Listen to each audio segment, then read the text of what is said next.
to an author who right now is making a difference. And when you hear our conversation today, you're going to get that sentiment. This is an author who really cares about what he's doing and really, really wants to make an impact. So we're going to talk about his journey, talk about his book, and some of the ways he's been leveraging this book in his business. So I'm excited for you to meet him soon. Let's get the show started.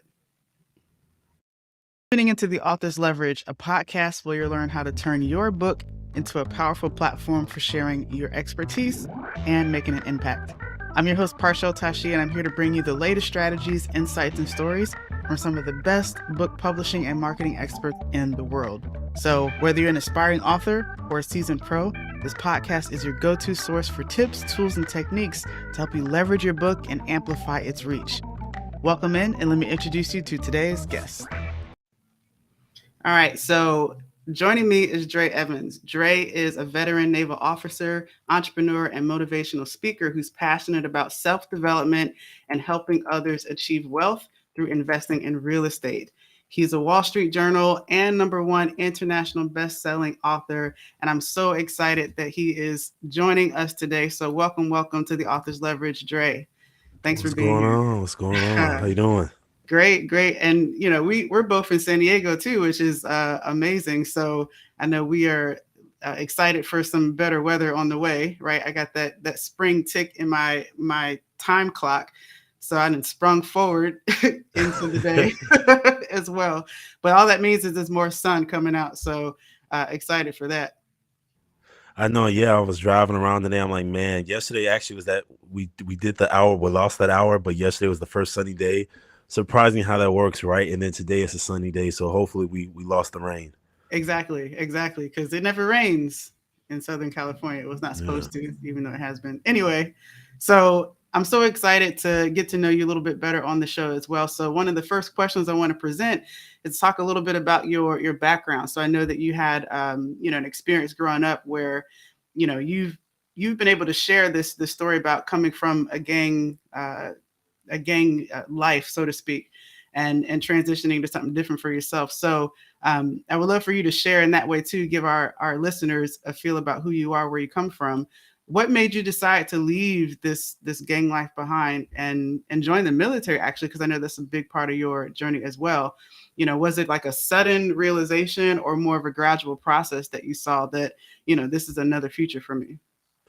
It was a combination of both. I was standing on the corner with one of my best friends named Boogie, and you saw the car go around the corner twice. And when you see it, you're like, you get that other six, and you starts beating your heartbeat. You're like, something's about to go down. And that car came around that third time. The window rolled down. I saw the hoods.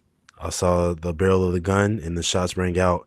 And me and my buddy were ducking and weaving in this parking lot, trying to avoid the bullets. And I remember once the car sped off, I'm just screaming, Boogie, Boogie, where you at? I'm screaming his name. It's silence, like no response. And I remember checking under the car, and I'm looking, and I see these feet. And I approach the car, and I'm thinking, my heart stops, like, oh my God, Boogie got shot. And when I finally reach the car, Boogie's leaning against it with his back, and he's in tears, he's crying. But I'm checking him out, and I'm seeing there's no bullet holes. And I'm like, why are you crying? He was saying that just a few days prior, his family, his mother knew about his gang involvement, and they wanted him to escape as well. Hmm. And that was the pivotal moment. It was a process, though. I joined the gang when I was 12 years old, really just searching for that identity as a male. It's also easy to do those things coming out of Southside Chicago because that's what you see. It is true that you could become a product of your environment. And I had done a lot of things to initiate as well as during my time that I wasn't proud of. And it came to a point where a man that I considered my enemy at the time told me about a school called West Point and the Naval Academy. And from there, I went to the Naval Academy for about a week, my first time out of Chicago, where I felt safe. And when I got back a few days later, that's when the drive-by happened. And that was like the Oh, wake-up call on my head to say, I've got an opportunity of a lifetime. It's time to walk away. wow. Wow, exactly like the opportunity of a lifetime that just opened before you. to go through. And I know that that experience, being in the military does a lot. Also, after that transition is happening, you're in a new life, right? So how did those experiences in the military then kind of shape your perspective on life, right? Leadership, service to other people. I mean, I know these are big things for you. Like how has that life and that experience of being in the military shaped those perspectives for you? I think it enhanced the good parts of the streets, that hustle, that grit, that dog, that wolf in you. Mm, All it did was allow me to tame the parts that were bad, that negative hood mentality, and keep what was good. And I was able to combine that being a naval officer and be a little bit more rugged, a little bit more around the edges, a little bit more cutthroat with my leadership. But mm, I think that it served well because, and your ability to inspire people is a lot more immediate and a lot more forceful. I think it's a lot more impactful because you can share stories. Some of the sailors that you interact with do come from those rough backgrounds, so there's an immediate connection, immediate understanding. And even the ones that don't, it's the ability to. I think, end of the day, everyone respects resilience and they respect hardship. And mm. sometimes you can just feel it in a Yeah, person. yeah. You can feel it in their demeanor. You can see it in their eyes. You can hear it in the tonality of their voice. And I do believe that I was at the Naval Academy and just being in the military helped harden that and to use that to lead people and help people. Man, that's really powerful. Like I hear you just saying that like the coming from the South Side Chicago actually enabled to enhance those lessons, right? Because we never forget that stuff. I think it just takes on a different form in a way, and something that's more directed, more focused, like a laser. Yeah, it does. It really, really does. And I'm so thankful for the opportunity to have gone to the Naval Academy. Like I don't know what Mm, I would be doing if I didn't. Probably wow. dead or in jail. And you've accomplished like so much too. Like when I hear about you every time I see you, I'm just like, this dude is impressive. Like you've accomplished a lot. So from graduating to the Naval Academy, becoming a best-selling author, entrepreneur, like what motivates you to keep pushing forward, right? Even in the face of obstacles and setbacks and when stuff doesn't go our way, right? How do you keep going forward? I would say two things. The first thing is just my mother being my why. She just has, that person that, Mm, if you watch a movie, and for me, I'll reference Creed. I love that movie. They just came out with Creed 3, and yeah. you have those moments in the movie where his mom's like, "Get up, D," or they have or something that you see see Bianca, or you see him holding his daughter, and that just makes you think about your family, and you make you think about, man, are they Mm, proud? Did I get them my all? And that always tears me up because I'm just very passionate about mm, that. And my mother, she sacrificed a lot. I think that's why those type of movies about resiliency and hardship really resonate with me, and I always tear up about those because it makes me think about all the sacrifices that my mother raising three African American triplets in the South Side of Chicago, and the sacrifice that she made. And I always just want to pay it back. I always just want to pay it forward for her. I think mm, the other thing too is that when you grow up at a young age, and every time you turn on the news, you're hearing about people your age being shot and killed, or when you're actually seeing it happen in front of you, mm. and your family members and your friends being killed, you really value life at a young age. It really takes a toll on your Oh wow. mental, and it makes you realize that life is short. And so I think for me is I've always just lived my life, and my drum beat has always just to be when I lay on my deathbed, whenever that time may come, I just want to be able to think back and reflect back on life and say, I made the most of it. It kills me. It pains me to be able to think back and regret because the biggest word in the dictionary is if. Mm, Everyone makes mistakes, right? We all have opportunities that come and go, but there are a lot of opportunities that only once you get a chance to accomplish and do. mm, You don't always get to go back and have a redo and a restart. And I just know so many people personally in my life that between my uncles who are drug addicts or people that have killed people or whatever else it may be that they regret. And I mm, see the pain. in their eyes and in their voices and in their life. Mm. And you can't go back and do that. And so when you experience that so much growing up, it really sticks with you. And I always think, man, my greatest fear is looking back on life and regret. Like, man, I didn't make the most of the gifts that God put in me. I didn't make the most of helping this one kid or helping these group of kids. Or if there's something I feel like I'm called to do, I didn't do it. Because at the end of the day, I truly believe that, yes, have fun, live life, live it to the fullest, live life on the edge, do Mm. all that, live your best life, but live wild and free. But the purpose of us is to help people, to use our gifts, to use our talents, to use our positions to give back people and pay for it. And that's all I want to do. It eats me up inside to think that if I did not do that. Yeah, I hear you.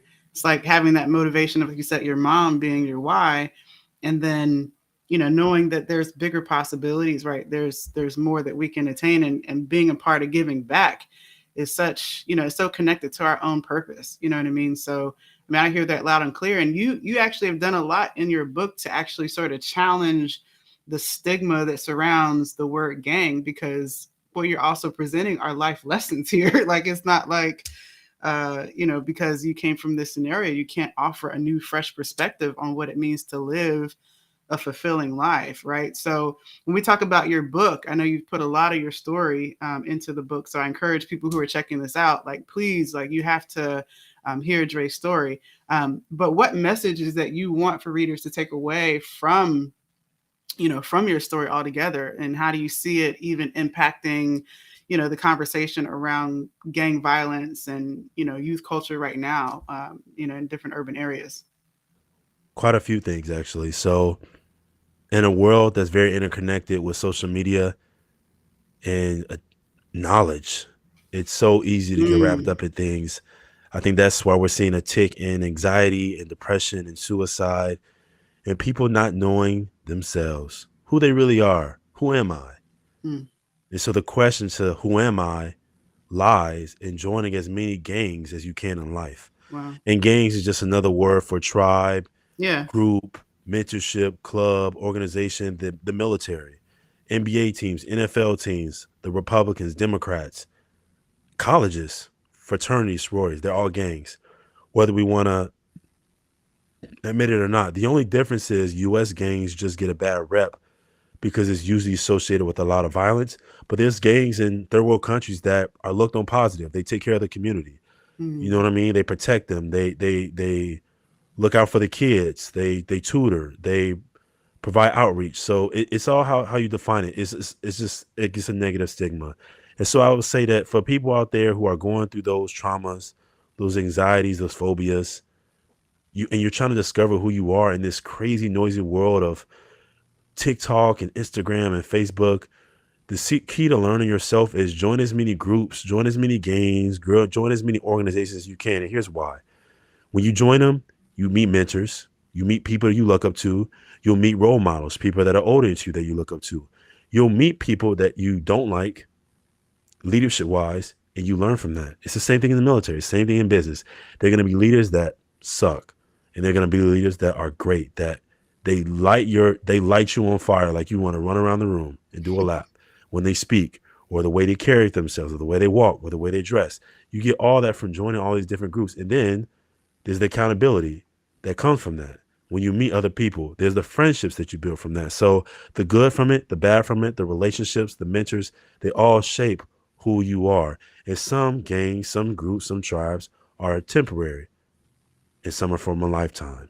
mm, Some you learn lessons from and you move forward and you go to the next.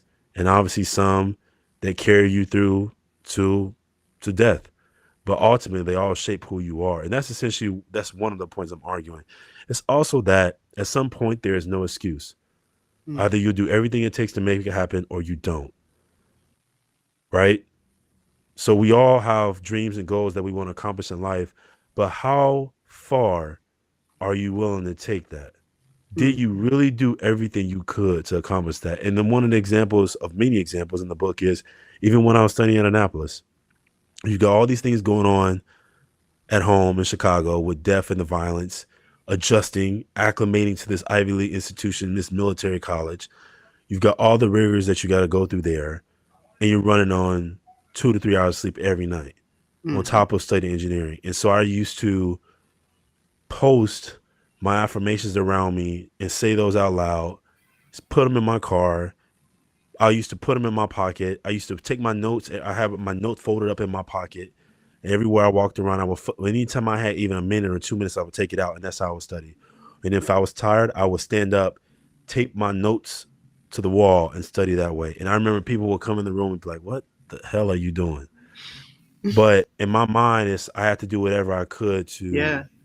to make it. I used to also I was a big believer in creating my own world Mm-hmm. to always to remember what was in front of me. So we had a court board, and I would put all the pictures of Chicago, my mom, the Bulls, Chicago White Sox, the Bears, anything that reminded me of Chicago, I put it there. And then I would even have like a hat. I would put a Chicago hat on my head as well, and it just made me feel like I was home. It Mm-hmm. always made me feel like I remembered the struggle, so that when I was running on that low motivation and I was running on fumes, I'm like, man, I don't really feel like doing this, and I felt like I was in it.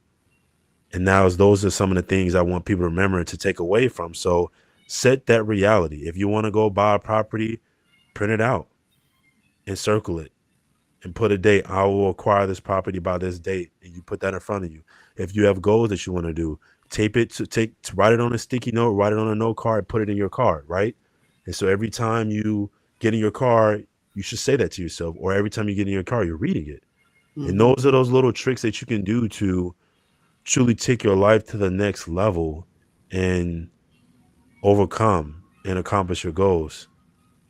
And this is huge, man. I mean, this applies to, what I'm hearing you say. Like, it applies to, definitely us as adults, who are, you know, wanting to achieve and wanting to accomplish things in life. But also, what you've broken down is like really good advice, even for a young person who's struggling to find their place in the world, right? They can, especially if they're tempted to go to these other places for a sense of belonging, right? You've given some other, ways that they can achieve that, and you know and make it right, and create their life for themselves, right, and be able to now direct that passion, that energy, right, into a certain direction. Yeah. Like, that's powerful. It's really, really powerful. So what I want to do now is switch gears a little bit and put on a different hat in this conversation, to talk about the authorpreneur, right? This concept of, right, you're an author and you're an entrepreneur, and you're leveraging a book in different ways. And so I know that you've mentioned, and I would love for you to share your books, right, so that we know what you have out there, and then how these have sort of impacted you and your world as an entrepreneur. Yeah, so the first book was That's My Property, and that was the Amazon bestseller. I found a need when I started my business buying apartment real estate in specifically San Diego. I had so many questions being thrown at me. I own one of the biggest meetups here in San Diego as well, with over 9 sponsorships. And so everyone would come there with questions, excitement. The podcast, people will come with questions and excitement, and just the connections, right? Instagram, LinkedIn, email, messaging, people just sending you all these questions. Something was like, man, I need to give something to people that is very detailed and adds a lot of value. And so I wrote That's My Property. And essentially I divided it up into 3 parts. The first part is all the ins and weeds of what I went through to buy my first apartment building, which is a 4 unit in Pacific Beach. And I thought that was very critical because I when I learned and when I got started in real estate, I read all the books. I listened to all the podcasts. I did my YouTube education. But one thing I found missing was that nobody was really raw about what they really, really went through when they did their first deal. People talk about it, but it's like, oh yeah, when I did my first deal, this is how much I bought it for. This is how many units it was. Mm-hmm. This is how we did the financing. I was in escrow for this long. Moving on. And then they're like, oh, today I have this amount of units, or I have this amount of revenue, or whatever, or I'm financially free. But no one really talks about the weeds. And I thought that was important because I know a lot of people, for me, I've always felt like the underdog in my life. Even today, I still do. I always feel like I'm climbing. And I just think that just comes from where I come from Chicago. And I wanted people to be able to really get a sense of what I went through in a very detailed and intimate way. So that was part one. Part two is everything you need to know about multifamily education, from the key terms to even the examples are very. I explain concepts that are typically complicated and break them down that are easy to understand and digest, even the examples. So that's all part two. Everything you need to know about multifamily, which is just another word for apartment building education. And then in part three is a very detailed glossary, key terms from A to Z in the back of the book. That was also critical to me because, again, I've read a lot of other real estate books, and some of them will have the key terms of that glossary in the back, but it'll be very basic. It wouldn't really necessarily have every single thing that you would need. And so, really, I wanted to provide a resource, and the book is laid out that each chapter can stand on its own. So, you can go to a chapter and say, oh, I want to learn about this. One of the chapters is over 20 ways on how to fund your next real estate deal. And I know that alone got a lot of attention, and people love that chapter. Why? Because people want to know how many unique ways can I fund a real estate deal? And there are a lot of ways that you can that people really don't realize that they actually have. And so that's another reason was like, okay, whatever you want to learn about, go to the table of contents, find that chapter, and you can read that. So it's be a resource for you. So that was the first one. The second one was Prove Them Wrong, which, as you know, we just talked about, that became the Wall Street Journal, Barnes and Noble, Amazon, Yeah. international bestseller. And then the third one was the real estate comic book. You know, everyone that really gets started in real estate, they talk about Rich Dad Poor Dad. And so essentially, you know, I woke up and God put something on my spirit like, find another way to reach the little person. Find another way to reach people that can make real estate fun. Because again, it's always so, what if you don't read? What Hmm. if you don't like audio? What if you're a visual person? I'm a visual person. My background is art as well. I love art. So how can I find a unique way, especially with everyone loving these DC and Marvel movies, the Avengers, Black Yeah. Panther? How can I give back? And so something was like, create the Rich Dad Poor Dad, but in DC and Marvel comic style of how to buy a large apartment complex. And so the story starts with this kid named Michael, and his superhero name is the Upriser. It takes place in a city called Enterprise City, and his mother's in financial ruin. The main villain is Capital Skull. His overall objective is to free his mother from financial poverty and free Enterprise City. It's placed under siege by Capital Skull and all his villains, all the all the other people under his command. And so along the way, the Upriser is this college student Michael who meets Professor Brainwave and Ember, who's the love of his life, and all these other superheroes that become a part of his team, and they form the League of Wealth. Hmm. And essentially, as Michael defeats each villain, he learns a key lesson about buying a large apartment building and how to manage it successfully. And each one has a different name, like Rent Killer, Sinister You. They all Maintenance Mutant. They all represent those. Even the names themselves represent a unique challenge that you will face. So the overall objective is by the end of the comic book, anyone, a kid or even adult, should be able to pick it up and say, okay, I know the mindset and the process of what it takes to buy an apartment building and manage it successfully. Man, that now the comic book one, I've heard about it, just in general. I think you first told me about it before it was released. And now to actually hear what's like the storyline, I'm blown away. That is incredible. That is Yes. incredible. Just to connect it in a way, and it's perfect, perfect for this younger audience. Hmm. Damn, that is really really good.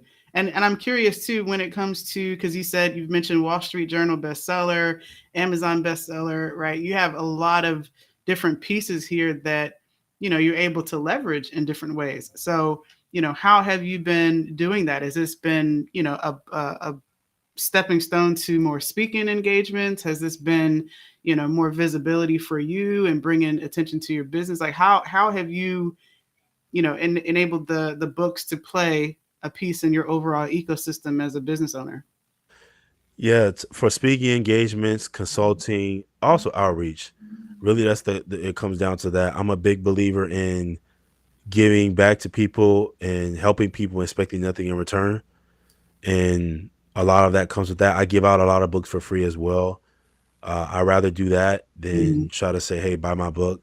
So I'm very quick to do that when I meet people that want to learn and they ask me questions. I'm like, "Here's the book. Just take it. I don't. You don't have to go on Amazon. You don't have to buy it. It's in the bookstores too. I've had people approach me all the time at the gas station. I had a guy in the gym approach me the other day and was like, "Hey, are you Dre Evans?" I'm like, "Yeah." He's like, "I saw your book in Barnes and Noble." It's very humbling, and it's like you get that, and it makes me feel good. But again, you just I had people that have looked out for me and taken risk on me, and so because of that, that's another reason why I rather just give it out, pay it Mm, forward. So mm, it's helped the business in many different ways. From, like I said, the speaking and the consulting is giving me ideas to write more books that I'm working on, projects that I'm working on now. To include the guided journal for Prove Them Wrong, that'll be released in 2 weeks.